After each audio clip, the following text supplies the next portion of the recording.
Gênesis 1, 26.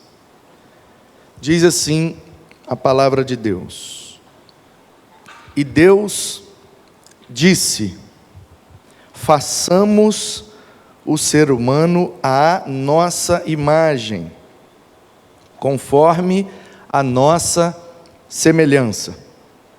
Tenha ele domínio sobre os peixes do mar, sobre as aves dos céus, sobre os animais domésticos, sobre toda a terra e sobre todos os animais que rastejam pela terra. Assim, Deus criou o ser humano à sua imagem.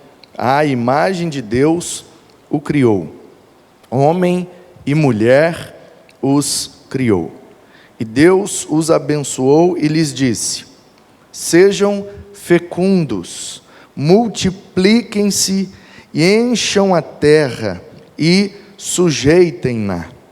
Tenham domínio sobre os peixes do mar, sobre as aves dos céus, sobre todo animal que rasteja pela terra. E Deus disse ainda: eis que lhes tenho dado todas as ervas que dão semente e se acham na superfície de toda a terra, e todas as árvores em que há fruto que dê semente. E isso servirá de alimento para vocês e para todos os animais da terra, todas as aves dos céus, todos os animais que rastejam, em que há fôlego de vida, toda planta lhes servirá de alimento. E isso aconteceu. Deus viu tudo o que havia feito, e eis que era muito bom. Houve tarde e manhã, e assim foi o sexto dia. Amém. Estamos aqui na Gênese, obrigado, Abner. Na Gênese, no início, no princípio, na geração de todas as coisas. Portanto, a gente pode entender e pode afirmar que nesses primeiros textos da Bíblia estão contidos os propósitos de Deus para a sua criação. Deus, desde o princípio, quando criou os céus e a terra, e foi criando todas as coisas, Ele vai criando e Ele vai dando como se fossem dicas, sinais, Ele vai apontando a direção do propósito para o qual aquilo foi criado. Então, os céus foram criados com um propósito, a terra foi criada com um propósito, todos os animais da água, do ar, da terra, foram criados com um propósito, as plantas, e por último Ele cria o ser humano, Ele cria o homem, de acordo com a sua imagem, de acordo com a sua semelhança. E aqui, se nós lermos atentamente com essa lente, a lente que estamos usando agora em setembro é a lente do cuidado e da multiplicação. Então eu quero que você veja comigo nesse texto, que Deus já aqui desde o início, dá algumas dicas, como se Ele colocasse algumas setas que nos orientam a chegar no nosso destino. Aqui no princípio, na primeira narrativa sobre o ser humano na Bíblia, nós podemos achar aqui nesse texto qual o propósito que Deus nos criou. E é claro que todo o propósito vai se revelar ao longo de toda a Bíblia. A Bíblia inteira vai revelando verdades sobre Deus e também sobre nós, os homens, seres humanos. Então, quero refazer a leitura com vocês, observando esses detalhes, observando essas setas, essas dicas de Deus, de como nós devemos, como ser humano, criado por Ele, agir e viver para agradar a Ele, que é o nosso Criador. Porque quando alguém cria algo, cria com um propósito, ainda que seja uma arte. Essa jarra foi criada por alguém, foi desenvolvida, foi projetada, foi planejada e veio à existência. colocaram lá a areia, não sei como é que faz vidro e tal, e colocaram nesse molde, e saiu essa jarra. Ela tem um propósito. O formato dela, como é que chama isso aqui onde eu estou pegando? Uma espécie de alça aqui, não sei como é que chama isso. Asa. Então, pegando aqui na asa dela, e ela, está vendo? Ela é desenhada, a anatomia dela é desenhada para que ela cumpra a sua função, que é colocar algo líquido em outro recipiente. Então, por isso ela tem um biquinho na frente, por isso a asa está exatamente atrás do bico, porque pegando ali você pode virar. Então, tudo que existe, esses bancos em que vocês estão sentados, esse púlpito que segura minha Bíblia nesse momento, tudo que é projetado, planejado, executado e vem à existência, tem um propósito, tem uma explicação de por que foi feito desse jeito, para cumprir o seu propósito. Então o ser humano foi criado com um propósito, vamos chamar assim, um propósito geral, que é glorificar a Deus, o seu Criador. Viver para a glória do seu Criador. Que ele, assim como o cara que desenvolveu essa jarra, quando ele vê essa jarra funcionando do jeito que ele imaginou que funcionaria, ele fica feliz, porque ele conseguiu atingir o seu objetivo. Portanto, quando nós vivemos para a glória de Deus, isso alegra o Senhor, porque estamos cumprindo o propósito para o qual Ele nos criou. Esse é o propósito macro, geral, de todo ser humano. Mas Deus também tem alguns propósitos específicos na nossa vida. Algumas coisas que Ele colocou em cada um de nós de maneira específica. Vamos supor que o cara que desenvolveu essa jarra, ele também fez uma outra jarra menor e fez uma outra jarra maior. Para que a jarra menor pudesse ser colocado um líquido que vai ser menos usado, e a jarra maior pudesse ser colocado um líquido que vai ser mais usado. Então é como se ele tivesse intentado: eu vou fazer essa jarrinha para o chá, eu vou fazer essa jarrinha para o suco, eu vou fazer essa jarrinha para a água. Então, se as pessoas bebem menos chá, a jarrinha do chá vai ser um pouco menor. Se as pessoas bebem suco de vez em quando, a jarrinha do suco vai ser média, e as pessoas bebem muita água, então a jarra da água vai ser maior. Então, existe um projeto geral. Para que serve a jarra? Para guardar um líquido e derramar o líquido em outro recipiente. Esse é o propósito geral, mas pode haver um propósito específico. A menorzinha é para o chá, mas é como aquelas Tupperwares, né, Rai? Você que gosta, né? Lá em casa tem.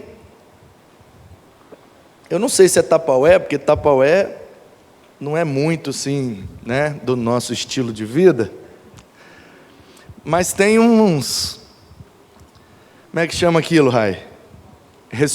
Potes, né? Tem uns potinhos lá. E lá em casa, Ana Paula comprou com os nomes. Então, quando abre a despensa, a gente identifica pelo nome, porque é sólido, não dá para ver o que tem dentro. Então, aí a gente vê açúcar, farinha, sal, né? E vai vendo o que eu quero pegar. Eu quero pegar o arroz, então eu vou lá no arroz, aí eu pego a vasilha do arroz e abro, e ali tem arroz. Então, percebe? O cara que desenvolveu essas vasilhas, esses potes da Tupperware, desenvolveu com um propósito geral: guardar alimentos, guardar as coisas. Mas, depois desse propósito geral, ele desenvolveu os potes com tamanhos, com formatos, com cores, com características diferentes. Todos vão servir ao propósito maior, que é armazenar alimentos. Mas depois, cada potinho tem o seu propósito específico. Esse é o potinho da açúcar, esse é o potinho da farinha. Você pode colocar farinha no de açúcar? Pode, mas não foi para isso que foi projetado. Então, queridos, nós fomos criados com um propósito maior, que é glorificar a Deus, mas também fomos criados com propósitos digamos assim, menores, não no sentido de importância, mas no sentido de especificidade, propósitos específicos. Claro que nós somos muito mais valiosos do que os potes da Tupperware, que são já bem valiosos, mas nós somos infinitamente mais valiosos que os potes da Tupperware. Mas se fôssemos potes, a pergunta que temos que fazer então é: que tipo de pote eu sou, ou para qual propósito específico Deus me criou? Será que eu sou o pote do sal, da açúcar, da farinha, do arroz, do feijão? Então, nós, quando começamos na dinâmica de viver com Deus, a gente começa a se fazer essas perguntas. E o povo chama isso de o sentido da vida. Qual é o sentido da vida? Então, segundo a Bíblia, o sentido da nossa vida é glorificar a Deus. E aí depois a gente começa a se questionar dos sentidos específicos. Qual é o sentido de eu ter nascido na família em que nasci? Qual é o sentido de ter nascido na cidade onde nasci? Qual é o sentido de ter vivido tudo que vivi? E aí a gente começa a perceber que temos esse propósito maior de glorificar a Deus, mas que Deus também nos dá características singulares, onde nós seremos usados de acordo com o propósito específico que Ele tem na vida de cada um de nós. Então aqui, nesse texto, eu percebo isso. Existe um propósito maior. O homem foi criado à semelhança de Deus, à imagem de Deus. Porém, ele foi criado para desenvolver e desempenhar algumas funções na própria criação. E uma dessas funções, e está claro aqui no texto, é multiplicar-se. Sejam fecundos, multipliquem-se. É óbvio que neste texto e neste contexto, Deus estava falando de fecundidade física, biológica. Deus estava falando de multiplicação em termos de gerar muitos filhos. E teríamos, consequentemente, muitos netos e bisnetos, e assim toda a terra seria povoada de seres humanos. Esse é o propósito de Deus. Mas nós podemos bem pegar essa orientação e fazer uma aplicação espiritual para nós. Se somos filhos de Deus, e somos, crendo em Jesus, Ele deu-nos o direito de sermos feitos filhos de Deus.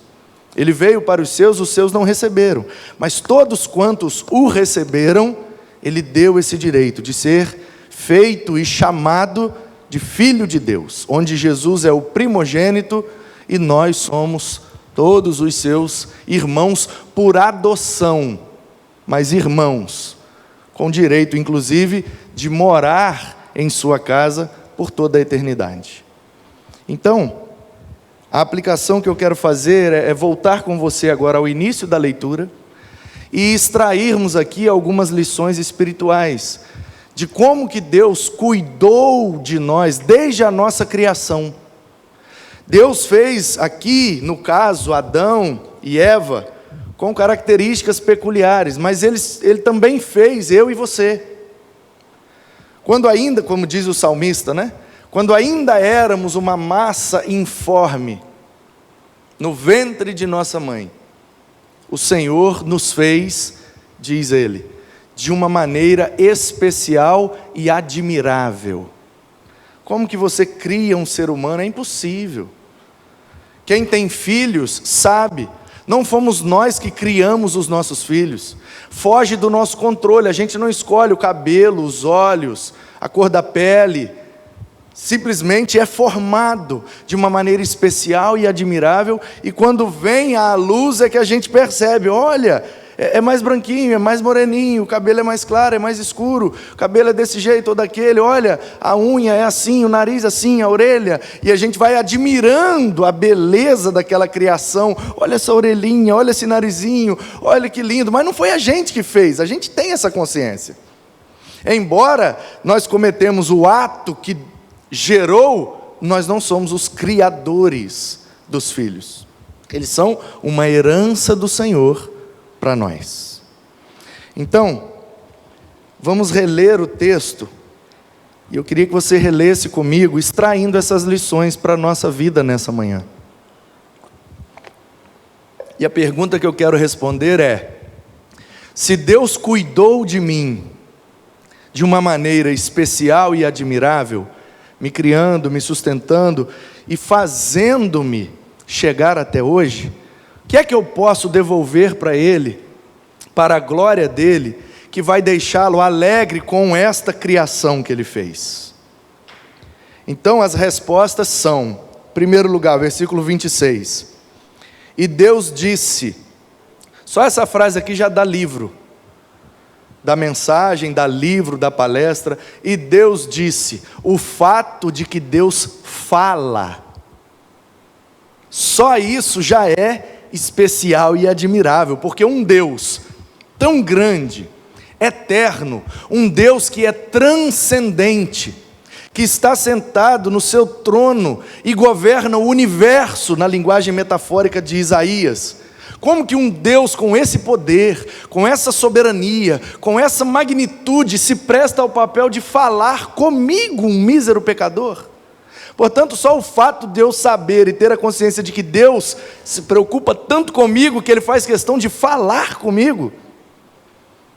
Portanto, eu quero dessa frase, e disse Deus, ou Deus disse, tirar já daqui o primeiro tópico e a primeira lição. Portanto, como que nós seremos cuidados por Deus para sermos multiplicadores, fecundos, para povoar a terra de filhos de Deus e não somente de criaturas do Senhor? Primeira coisa é estarmos com os ouvidos abertos para ouvir a voz de Deus. Multiplicaremos como? Multiplicaremos quando? Multiplicaremos em que direção e com que qualidade? O Senhor vai nos orientar. Basta que estejamos com os ouvidos abertos e prontos para ouvir. Porque Ele fala. Ele falou, Ele fala e vai continuar falando. Porque além de ser transcendente, Ele também é imanente. Ele é o Deus que atravessa os céus e vem habitar dentro de nós. E nós temos o grande privilégio, na comunhão como corpo de Cristo, de nos tornarmos templo, morada, santuário do Altíssimo. Isso é um grande privilégio, irmãos. Olha como Deus cuida de nós e Ele nos dá condições de sermos fecundos e multiplicadores para a glória dEle. O que é que precisamos fazer?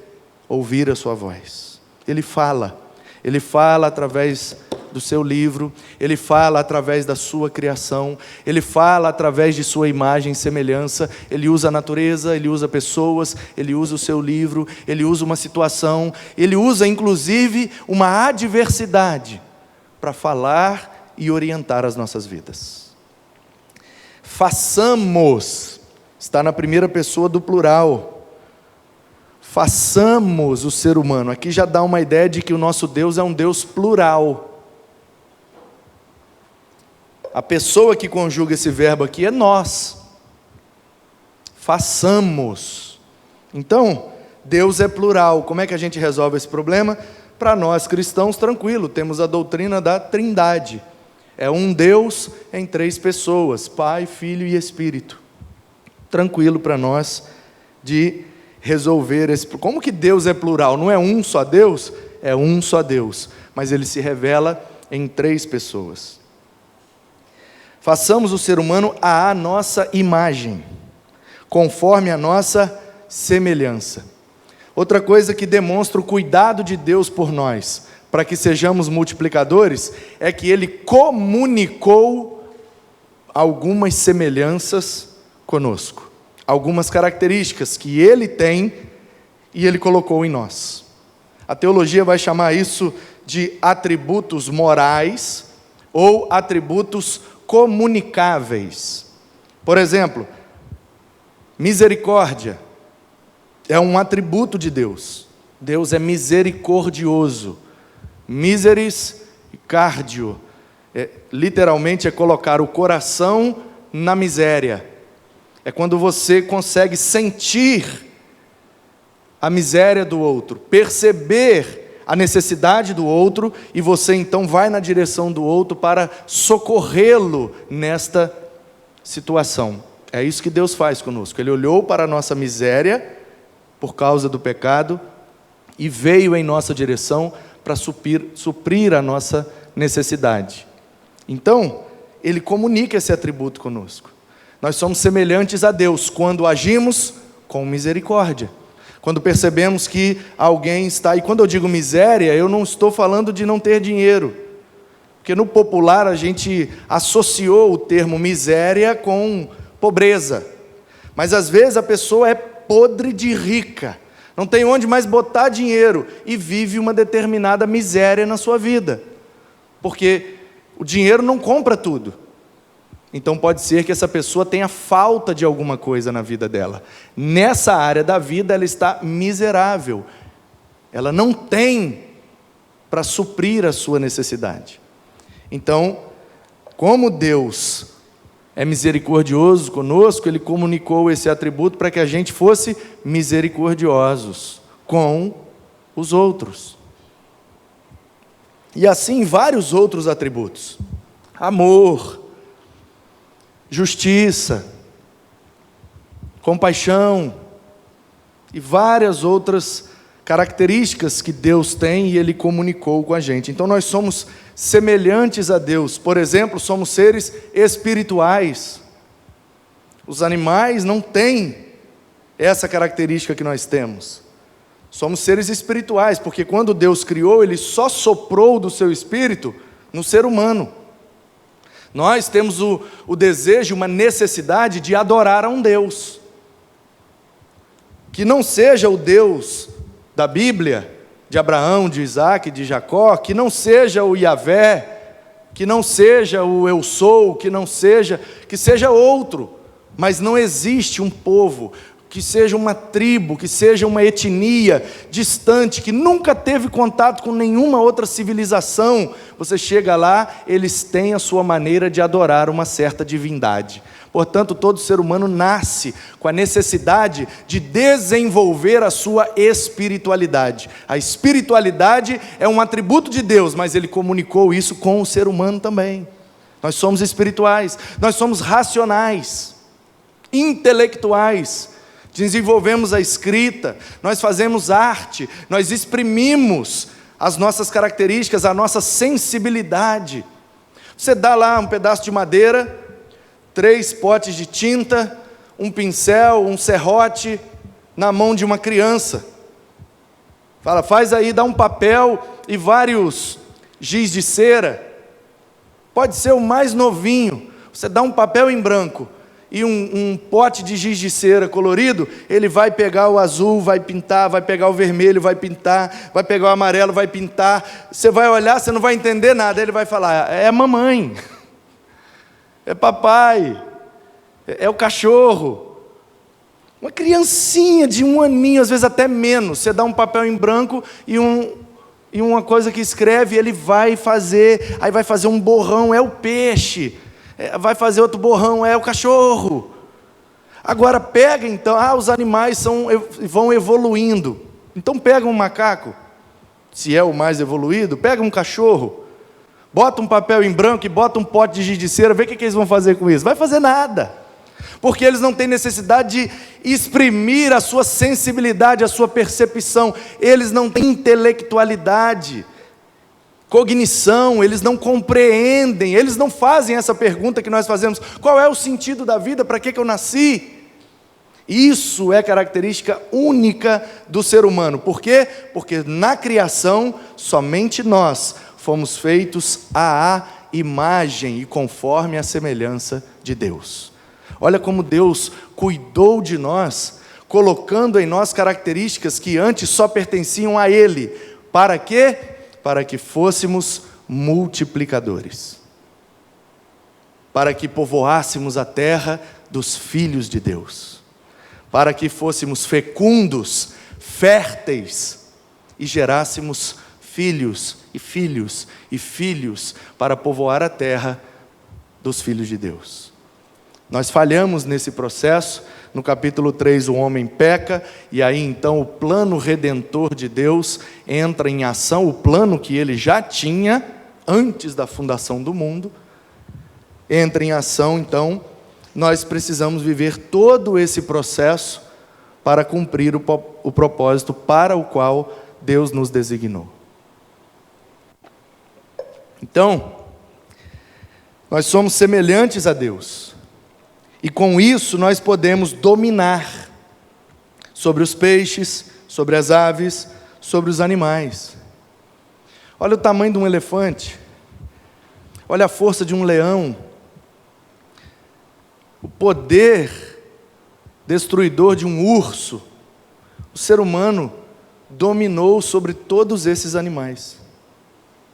O ser humano inventou armas, criou maneiras, às vezes até pecando contra a criação de Deus, fazendo aquilo que Ele nunca mandou fazer, mas o fato é que, quando o ser humano quer, ele desenvolve maneiras de conseguir dominar todo o animal que existe e tudo que precisa ser dominado para ele conseguir viver em paz. A gente vai tirando, a gente vai construindo, a gente vai expulsando os animais. Queremos ficar sozinhos, não queremos ser incomodados pelos animais. A gente dá um jeito de expulsá-los do habitat deles, e com isso, às vezes até pecando contra a criação de Deus. Mas o fato é que a semelhança de Deus, essa intelectualidade, essa racionalidade que nós temos, nos dá a condição e capacidade de fazer o que quisermos. A gente constrói prédios, a gente voa, construir um avião para poder voar, chegar mais rápido. Nenhum animal tem isso. Você não vê um animal desenvolvendo uma ferramenta para adiantar a vida dele. Está calor? Está calor. Ele procura uma água, ele fica... A gente desenvolveu o ar-condicionado. A gente encanou a água para trazer e a gente conseguir tomar o banho dentro de casa. Aonde você vê um macaco? Ele é o menos evoluído que o ser humano. Aonde já se viu um macaco encanando água, para ele não precisar ir lá no rio beber água, e ele tem uma torneirinha lá na árvore onde ele mora? Não tem, gente. Portanto, faz de nós, de fato, uma criação diferente de toda a criação, no sentido de que nós temos características divinas, atributos de Deus. Compaixão, misericórdia, espiritualidade, intelectualidade, relacionamento, afetividade. Nós temos afetividade, moralidade. A gente não consegue gerar um filho e fazer algumas coisas com esse filho. Algumas coisas nós ficamos impedidos de fazer, e aqueles que fazem são considerados moralmente depravados. Mas se você pegar uma cadela, e ela gerou ali 10 filhotes. Quando esses filhotes atingem uma idade adulta, a cadela faz qualquer coisa com aqueles filhotes como se fosse qualquer outro cachorro. Percebem?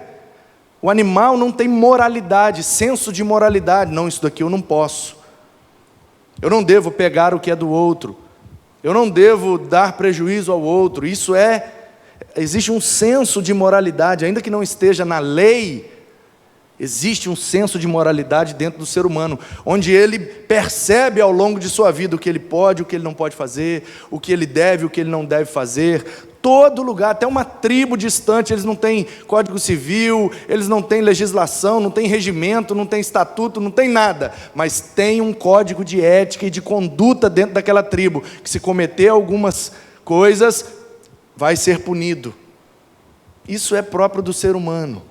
Então, queridos, nós precisamos, para sermos multiplicadores, Deus cuidou de nós, Ele nos criou com algumas características para este propósito, para sermos fecundos, multiplicadores. Primeiro, temos que ouvir a Deus.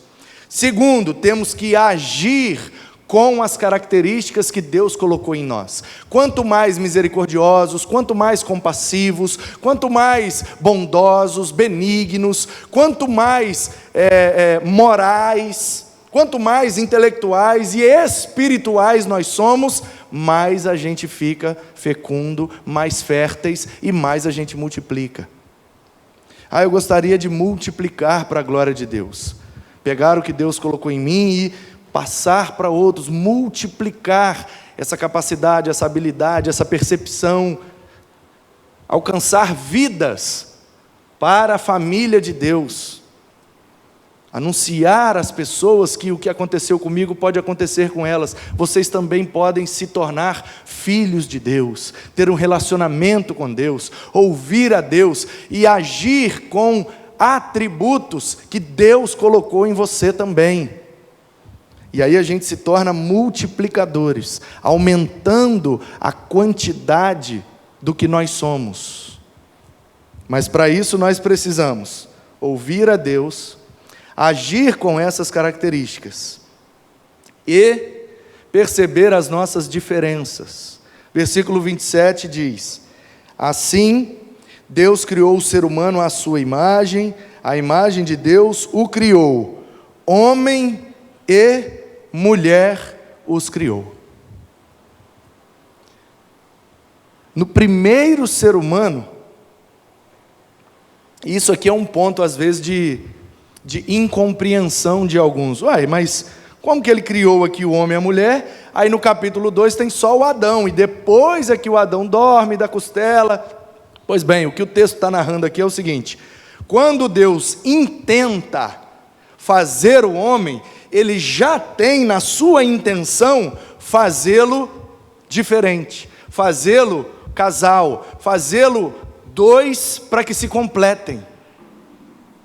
Quando a Bíblia diz homem e mulher os criou, o Adão ainda não estava aqui vivo. Aqui está relatando a intenção, o planejamento, o propósito de Deus acerca da humanidade. Mas criar de fato, executar, e o Adão vir à existência, aí sim vem depois. Mas o texto já revela, na intenção, Deus já queria criar homem e mulher. Tanto que, a partir do homem, o texto não diz, Deus fez um boneco de barro, soprou Adão, fez outro boneco de barro, soprou Eva. Não. No Adão, ele já criou a condição de ter homem e mulher. Percebem? Então, Deus criou o ser humano. E os dois primeiros seres humanos que existiram já eram diferentes um do outro. O que é que isso nos revela? Que na intenção, no planejamento e no propósito, Deus sempre quis criar diferentes. Diferentes. Ninguém, não existe igual. Pode ser gêmeos, idênticos, não são iguais. Podem ser iguais nas características físicas, mas um é mais alegre, outro é mais triste, um é mais agressivo, o outro é mais sensível, gosta de rock, o outro gosta de reggae, um gosta de praia, o outro gosta de frio. Nós temos diferenças. Portanto, para sermos fecundos, para sermos férteis e multiplicadores, precisamos aprender a viver e conviver com as nossas diferenças. Eu só quero em volta de mim gente que é igual a mim. Então você vai viver sozinho, porque não existe ninguém que é igual, exatamente igual a você. Não tem. Se não aprendermos a viver com as diferenças, a gente não multiplica. Por quê? Porque sendo ser humano, multiplicando com outros seres humanos, todos serão diferentes. Todos serão diferentes. Um gosta do branco, outro gosta do preto, um gosta do claro, outro gosta do escuro, um gosta disso, outro gosta daquilo. Então, quando nós aprendemos a perceber as diferenças e conviver com essas diferenças, aí a gente se torna mais multiplicadores. Então, como é que eu faço? Já que Deus me criou com tanto cuidado, como que eu faço para ser fértil, fecundo e multiplicador? Preciso ouvir a Deus, preciso agir com os atributos que Deus colocou em mim, preciso aprender a viver com as diferenças, e preciso aprender a dominar. Inclusive, preciso aprender, e o mais importante é aprender a me dominar. Porque o homem, o texto diz, de todos os animais. Ele domina sobre todos. Mas qual é o pior animal? Qual é o animal mais difícil do homem dominar? O animal que vive dentro de si. A nossa natureza pecaminosa. A natureza pecaminosa que temos é o que nos torna como os animais. Percebe? O animal não tem senso de moralidade. Então, para o animal, se ele pegar a ração do outro cachorro, ele não vai dormir com culpa na consciência. Ai, eu comi a ração do outro cachorro, eu não podia ter comido, eu fiz errado. Ele nem sabe disso. Portanto, quando nós agimos deliberadamente pecaminosos, nós nos parecemos nesse ponto com os animais. A gente se torna imoral, a gente comete erros e a nossa consciência já nem dói mais. Então nós precisamos, para sermos multiplicadores, ouvir a Deus, agir como Deus agiria. Paulo diz isso, né? Efésios 5, não fala? Sede imitadores de Deus como filhos amados. Era isso que Paulo estava dizendo. Quando a gente vive deixando os atributos de Deus aparecerem, a gente glorifica a Deus, a gente imita a Deus. Mas quando a gente espreme os atributos de Deus e vive conforme a nossa natureza pecaminosa, aí a gente não consegue se dominar. A gente dominou tão bem os animais, mas não consegue dominar a natureza pecaminosa. Então é contra isso que nós precisamos lutar. E aí, dominando-nos, e lá no fruto do Espírito, Paulo usa o termo grego egikrateia, que é a última característica do fruto do Espírito, que é traduzido por domínio próprio. Domínio próprio é fruto do Espírito. Por isso que os animais não têm domínio próprio, eles agem por instinto. Só os seres humanos podem ter domínio próprio, porque só nós temos capacidade de desenvolver o fruto do Espírito, porque só os seres humanos são espirituais e podem se tornar habitação do Santo Espírito de Deus.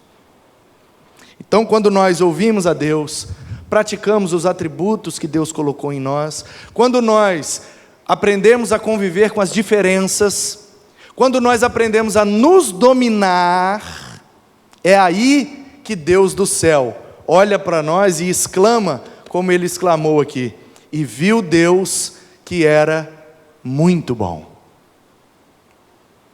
Até o sexto dia era tudo bom, já reparou isso?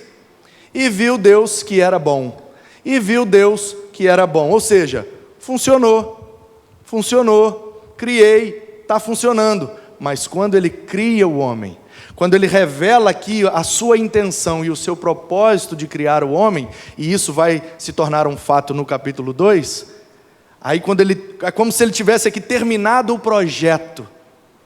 Aí ele olha e fala: esse aqui ficou mais que bom, ficou muito bom. Ele não exclama muito bom para nenhuma outra coisa criada, só para nós, só para os seres humanos. Por quê? Porque nós somos os únicos da criação que conseguimos ouvir a sua voz, comunicar os seus atributos, conviver com as diferenças, dominar a nós mesmos e sermos fecundos e multiplicadores, gerarmos filhos e filhas para habitar na eternidade com Deus. É isso que Deus quer de nós, é isso que Deus espera de nós. Quando nós vivemos assim, nós glorificamos a Ele e Ele dos céus nos responde: muito bom. Que assim seja nas nossas vidas, de hoje em diante, para a glória de Deus. Seremos fecundos, seremos férteis, seremos multiplicadores, para ouvir uma voz dos céus exclamando: isso aí, meu filho, muito bom. Que Deus nos abençoe e que seja muito bom o nosso domingo e muito bom o nosso culto logo mais à noite. Que Deus abençoe a todos os que estão presentes, os que estão online, que o amor do Pai, a graça do Filho e a comunhão do Espírito estejam sempre derramadas sobre todos nós, para a glória de Deus, em nome de Jesus. Amém.